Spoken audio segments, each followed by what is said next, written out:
and that, something that the Obama administration never really grasped is that, we have to have the credible use, and it has to be credible, use of military force on the table in order for diplomacy to work. And no other president's laid it out like President Trump has. And what about what the president is doing in Vietnam? I think most of us find it kind of interesting. And by the way, if you're looking at the screen right now, it appears that the president is coming out right now with the president. I believe that's a president of Vietnam, Tran Dai Quang. Right. And they are now approaching the podium, and we are now awaiting that press conference in Vietnam. Your Excellency Donald Trump, President và xã hội chủ nghĩa Việt Nam Trần Đại Quang, thưa các quý vị và các bạn President of the Socialist Republic of Vietnam. Ladies and gentlemen, members of the media, President Trần Đại Quang and President Donald Trump are now hosting a press briefing to announce the results of their talks. And may I now invite His Excellency President Trần Đại Quang to deliver his remarks. Your Excellency Donald Trump, President of the United States of America, ladies and gentlemen, members of the media, President Trump and I have had fruitful talks about the bilateral relations and regional and international issues of mutual interest.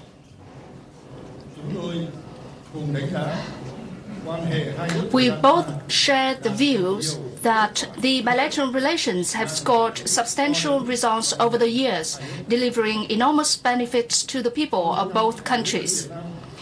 During President Trump's state visit to Vietnam, Vietnam and the United States issued a joint statement pledging to further deepen the Vietnam-United States Comprehensive Partnership on the basis of mutual respect for each other's independence, sovereignty, territorial integrity, and political systems.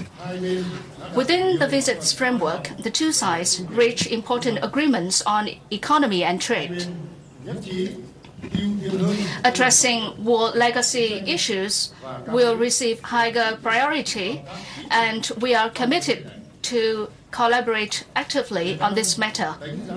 Vietnam highly values the United States' decision to cooperate with Vietnam on dioxin cleanup at Bien Hoa Air Base after the two countries successfully concluded the dioxin cleanup project at Da Nang Airport. The President and I discussed regional and international issues of mutual interest. We agreed to strengthen our close coordination at regional and international forums to contribute to the maintenance of peace and stability in the region and the world at large. We also agreed on the importance of the ASEAN-United States strategic partnership.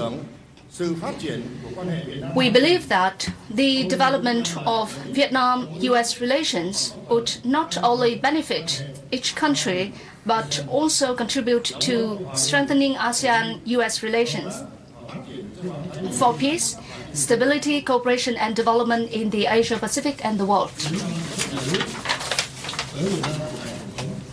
The President's state visit to Vietnam marks a milestone in Vietnam-U.S. relations, creating strong momentum for the substantive and effective and stable development of the bilateral comprehensive partnership.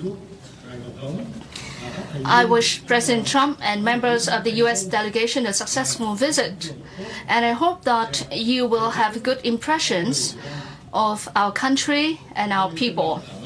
I sincerely thank Mr. President personally and the American people for the warm friendship towards our country and people, and I appreciate the great efforts to develop Vietnam-U.S. bilateral relations. I would also like to thank all American and Vietnamese reporters who are here today. Thank you very much. Thank you, President Trần Đại Quang. May I now invite His Excellency Mr. Donald Trump, President of the United States, to deliver his remarks. Thank you very much, President Quang, and thank you for your tremendous hospitality during my first visit to Vietnam. It is a pleasure to be with you right here in Hanoi. On behalf of the entire American delegation, I want to thank the Vietnamese people for their warm welcome and to reaffirm the strong friendship and growing partnership between our two nations. Travelers from all around the world, including many Americans, come to Vietnam each year to admire your magnificent limestone mountains, cycle through your many winding hillsides, or swim in the majestic Ha Long Bay. Your nation's magnificence brings different people together from around the world in shared appreciation of the great beauty and splendor of your wonderful country. Over the past 2 decades, our two nations have come together to find common purpose based on common interests, and that's what's happening. It is those crucial bonds we're here to reaffirm today. In May, the United States transferred the U.S. Coast Guard cutter Morgenthau to the people and country of Vietnam. Named for U.S. Treasury Secretary Henry Morgenthau, Jr., this vessel once patrolled the coasts of Vietnam during the Vietnam War. Today, the same American vessel, a gift between partners, is sailing the waters of the Pacific on its way to patrol these coasts for the people of Vietnam. This month, we mark Veterans Day in the United States, and out of war and conflict, we have achieved a deep friendship, partnership, and we have achieved peace. Bound by mutual respect and common experience, our veterans laid the foundation for that achievement between our nations. Our decades-long joint humanitarian efforts with the Vietnamese people and government to account for and recover personnel still missing, so important to us. From the war honors, these horrors of this horrendous war, we want our service members support, and we give total support to the families, and we strengthen the foundation of our comprehensive partnership that is so important to us. In the spirit of our friendship, I want to congratulate President Quang for hosting a very successful APEC leaders meeting this week in Da Nang. Congratulations. You did a fantastic job. Thank you.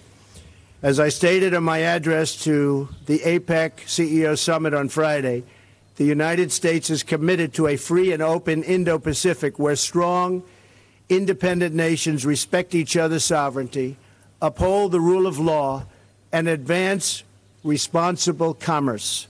We want our partners in the Indo-Pacific to be proud and self-reliant, not proxies or satellites. We look forward to achieving a bilateral trade agreement with partners who abide by the principles of fair and reciprocal trade. Two very important words, fair and reciprocal. It hasn't been that way for the United States, almost at all. And we're changing that, and we're changing it rapidly. For trade to work, all countries must play by the rules.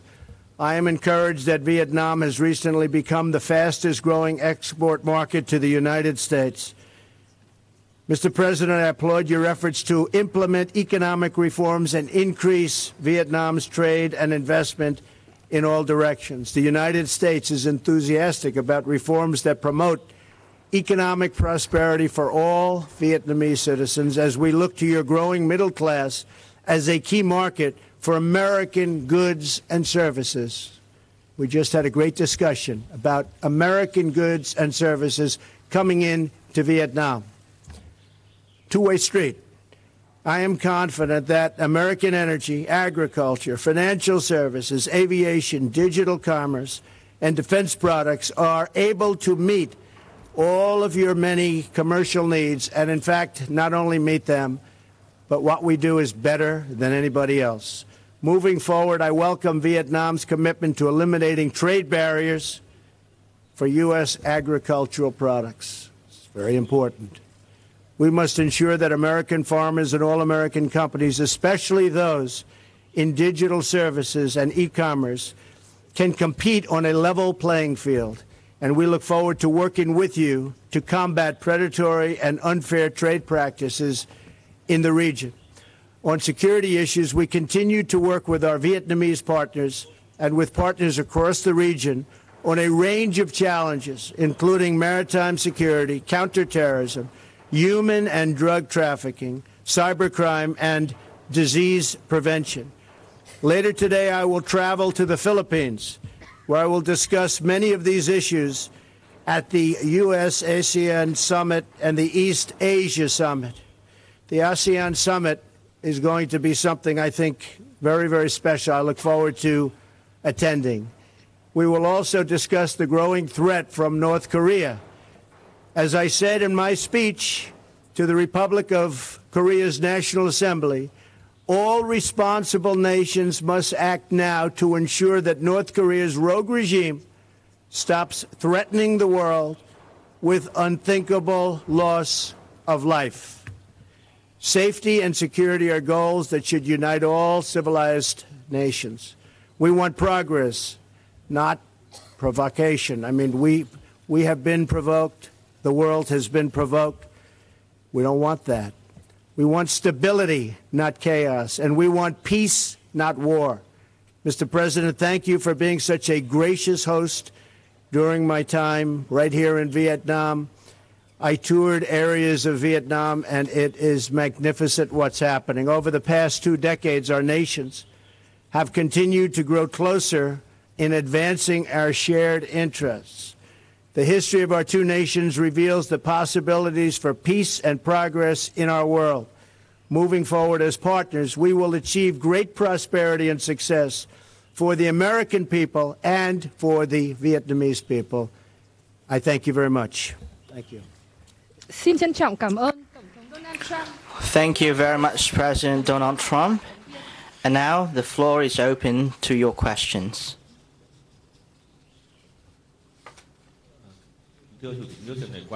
President Trần Đại Quang from Vietnam News Agency.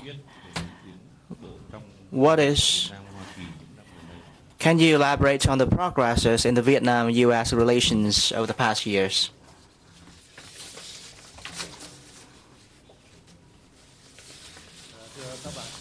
Well, dear reporters,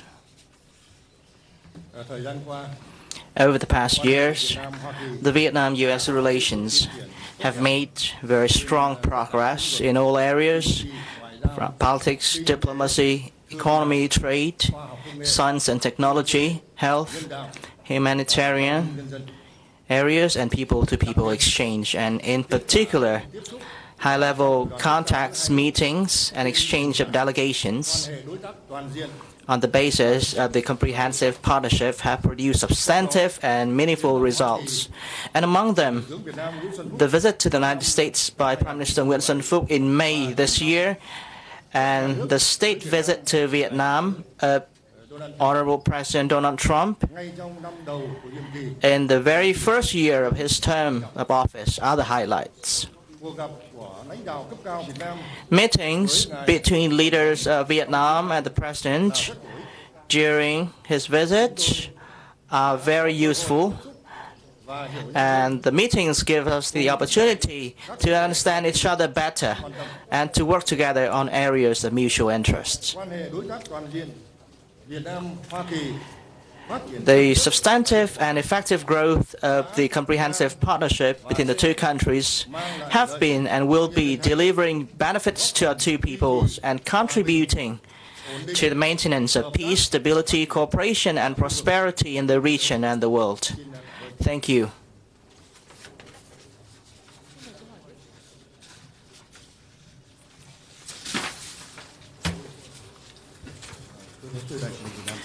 I'm from VTV and have another question for President Trần Đại Quang.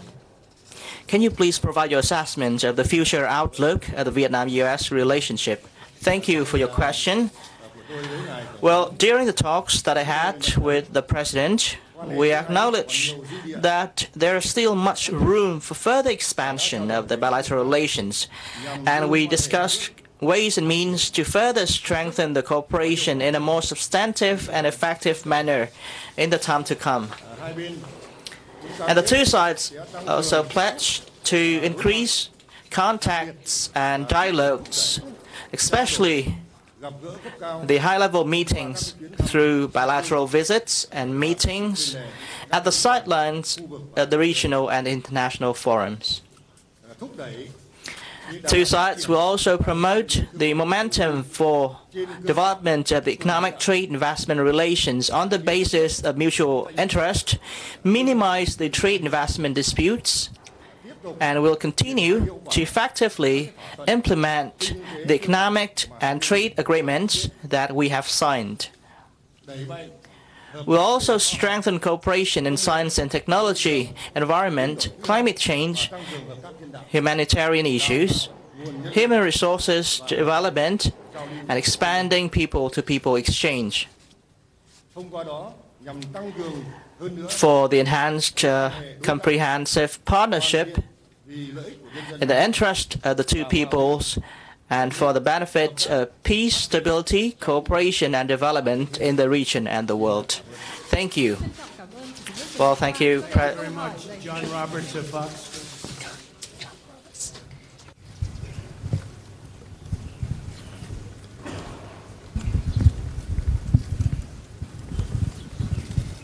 Thank you, Mr. President. And if I could throw a little bit of a change up here, I'll ask both leaders a question as opposed to just one. Okay. Mr. President, to you, if we could first, on the way here to Hanoi from Da Nang, you talked about your meetings with Russian President Vladimir Putin yesterday, in which Yes. you said you received further assurances from him that he did not meddle in the U.S. election. That's true. There was some uncertainty that brewed back in the United States over your statement that you said when he tells me that, I believe that he means it. That was taken in some circles, including Senator John McCain, to think that you believe that he is saying he did not interfere in the election. Could you once and for all, definitively, sir, yes or no, say whether or not you believe that President Putin and or Russia interfered in the election? What I said, I'm surprised that there's any conflict on this. What I said there is that I believe he believes that, and that's very important for somebody to believe. I believe that he feels that he and Russia did not meddle in the election. As to whether I believe it or not, I'm with our agencies, especially as currently constituted with their leadership. I believe in our intel agencies, our intelligence agencies. I've worked with them very strongly. There weren't 17, as was previously reported. There were actually 4. But they were saying there were 17. There were actually 4. But as currently led by fine people, I believe very much in our intelligence agencies. Now, at the same time, I want to be able, because I think it's very important to get along with Russia, to get along with China, to get along with Vietnam, to get along with lots of countries, because we have a lot of things we have to solve. And frankly, Russia and China in particular can help us with the North Korea problem, which is one of our truly great problems. So I'm not looking to stand and start arguing with somebody when there's reporters all around and cameras recording and seeing our conversation. I think it was very obvious to everybody. I believe that President Putin really feels, and he feels strongly, that he did not meddle in our election. What he believes is what he believes. What I believe is that we have to get to work, and I think everybody understood this that heard the answer. We have to get to work to solve Syria, to solve North Korea, to solve Ukraine, to solve terrorism. And, you know, people don't realize Russia's been very, very heavily sanctioned. They were sanctioned at a very high level, and that took place very recently. It's now time to get back to healing a world that is shattered and broken. Those are very important things. And I feel that having Russia in a friendly posture as opposed to always fighting with them is an asset to the world and an asset to our country, not a liability. And by the way, Hillary Clinton had the reset button. She wanted to get back together with Russia. She even spelled reset wrong. That's how it started, and then it got worse. President Obama wanted to get along with Russia, but the chemistry wasn't there. Getting along with other nations is a good thing, not a bad thing, believe me. It's a good thing, not a bad thing. Okay, second. President Quang, if I could ask a question of you, there are some people who believe that Vietnam could make an effective facilitator in bringing the United States and North Korea together to at least lay the groundwork potentially for negotiations. What do you believe Vietnam could bring to the table in that regard?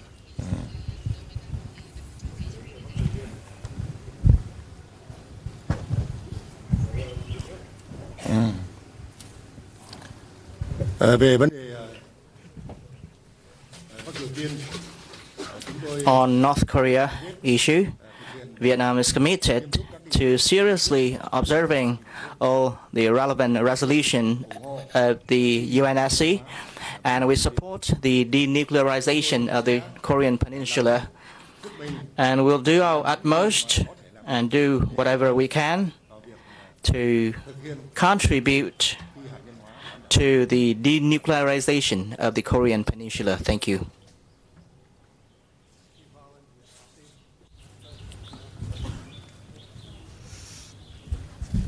Xin cảm ơn. Xin cảm ơn Chủ tịch nước Trần Đại Quang. Well, thank you, President Trần Đại Quang. You tweeted this morning about trying very hard to be friends with Kim Jong-un. Is that really a possibility?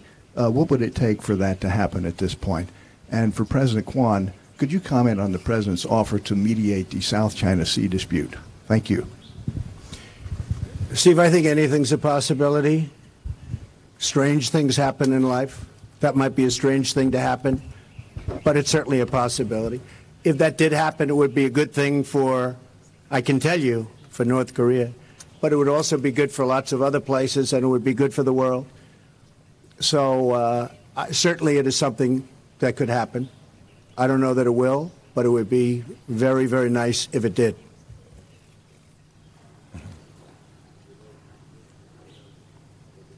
Huh?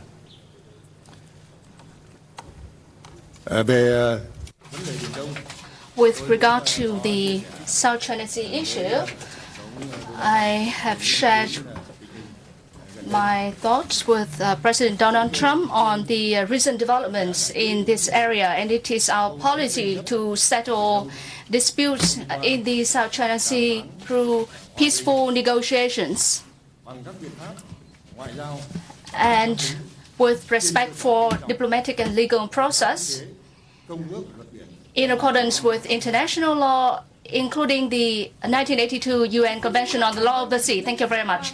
Thank you, President Trần Đại Quang and President Donald Trump. We have come to the end of the press briefing today. Thank you all very much for your participation.